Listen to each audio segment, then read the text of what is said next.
கணவன் இறந்துட்டாங்கன்னா இந்த மனைவியை இத்தா காலம் முடிகிற வரைக்கும் மாற்று மத பெண்கள் பார்க்கக்கூடாதுன்னு சொல்கிறாங்க. பெண்கள் வந்து பார்க்கலாமா அப்படிங்கிறாங்க. இந்த பார்க்கறத பொறுத்த வரைக்கும், இத்தாவில் இருக்கிற பெண்களை பார்க்கறத பொறுத்த வரைக்கும் இத்தாவுக்கு என்று பிரத்யேகமாக பார்க்கக்கூடிய பட்டியல் மார்க்கத்தில் இல்லை. பொதுவாக பெண்களை ஆண்கள் பார்க்கறதுன்னு ஒரு சட்டம் இருக்குது, அதுதான் இத்தாவுக்கும். எல்லா நேரத்திலையும் எந்த எந்த பெண்களை எந்த ஆண்கள் பார்க்கலாமோ, எந்த மாதிரியான ஆடையோடு அவங்களை பார்க்கலாமோ அந்த மாதிரி இத்தாவுடைய நேரத்திலும் பார்க்கலாம். இத்தா இவங்க நினைச்சிட்டாங்க இத்தாவுக்கு தனி ஹிஜாபை கொண்டு வர்றாங்க. இத்தாவுக்குன்னு சொல்லி குர்ஆன்லே ஹதீஸ்ல இத்தாவுக்கு இத்தா காலத்தில் பார்க்கக்கூடாதவர்கள் பட்டியல் ஏதாவது இருக்குதா? கிடையாது. எல்லா நாள்லையும் எப்படி ஒரு பெண்கள் இருக்கிறார்களோ அந்த பார்க்குற விஷயங்கள்ல அதே மாதிரி என்ன செய்யலாம், அவங்க முகம் தெரிகிற மாதிரி கை தெரிகிற மாதிரி மட்டும் வைத்துக்கொண்டு மற்ற உறுப்புகளை மறைத்திருப்பார்களே. ஆனால் இத்தாவுடைய காலத்தில் அந்நிய ஆண்களை கூட பார்க்கலாம், தனிமையில் தான் இருக்கக்கூடாது. பார்க்கலாம், பேசலாம், வரலாம், எல்லாரும் மாதிரியும் இது பண்ணலாம், தொழுகை போக்குவரத்தில் வந்து கலந்து கொள்ளலாம், அலங்காரம் செய்யக்கூடாது, அதான் தடை இருக்கே தவிர இப்போ அந்நிய பெண்களை பார்க்குறாங்க. மாற்று மதத்து பெண்களை பார்க்குறது என்ன இருக்குது?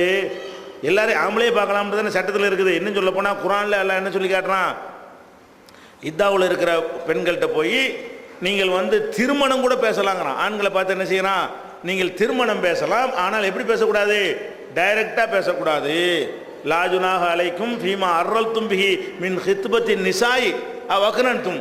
நீங்கள் உங்களுடைய ஒரு இத்தாவில் இருக்கிற ஒரு பெண்ணு, கணவனை இழந்திருக்கிற பெண்ணு, அவள்கிட்ட போய் நான் உன்னை கல்யாணம் பண்ணிக்கிறேன் அப்படின்னு டைரெக்டாக பேசக்கூடாது. எது வரைக்கும் பேசக்கூடாது, அந்த இத்தாவுடைய டைம் பீரியட் முடிகிற வரைக்கும் பேசக்கூடாது.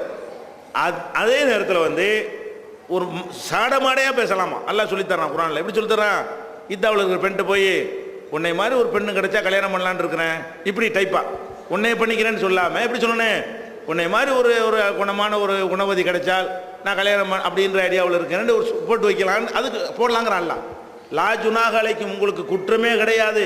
ஃபீமா இத்தாவுக்கு தான் சொல்கிறான் அல்ல இதை, ஃபீமா அர்ரல்தும் பிஹி மின் ஹித்பத்தின் நிசா, பெண்களை மனம் பேசுவதை சாடமாடையாக சொல்வீர்களே அதில் உங்களுக்கு குற்றம் கிடையாது. அவ அக்னன்தும், அதுவும் ஒரு ஒரு சிலையடையாக சொல்வீர்களே அந்த மாதிரி சொல்வீர்களே ஆனால் அது குற்றம் கிடையாது. ஆனால் நேரடியாக என்ன செய்யாதீங்க, வந்து நீங்கள் வாக்களித்து விடாதீர்கள். லாக்கின் லா துவாயுது உன்னை சிர்ரா, ரகசியமாக போய் உன்னை கல்யாணம் பண்ணிக்கிறேன்னு சொல்லிவிடாதீங்க இத்தாவுடைய நேரத்தில். அப்படின்னா என்ன அர்த்தம், பேசலான்னு வந்துருச்சு அதுக்குள்ளேயே. இந்த மாதிரி பேசிக்க அந்த மாதிரி பேசாத நல்லா சொன்னால் அப்போ அந்நிய ஆண்போட பெண்ணிட்ட கூட என்ன இத்தாவுடைய பெண்ணிட்ட கூட பேசலான்னு வந்துருச்சே.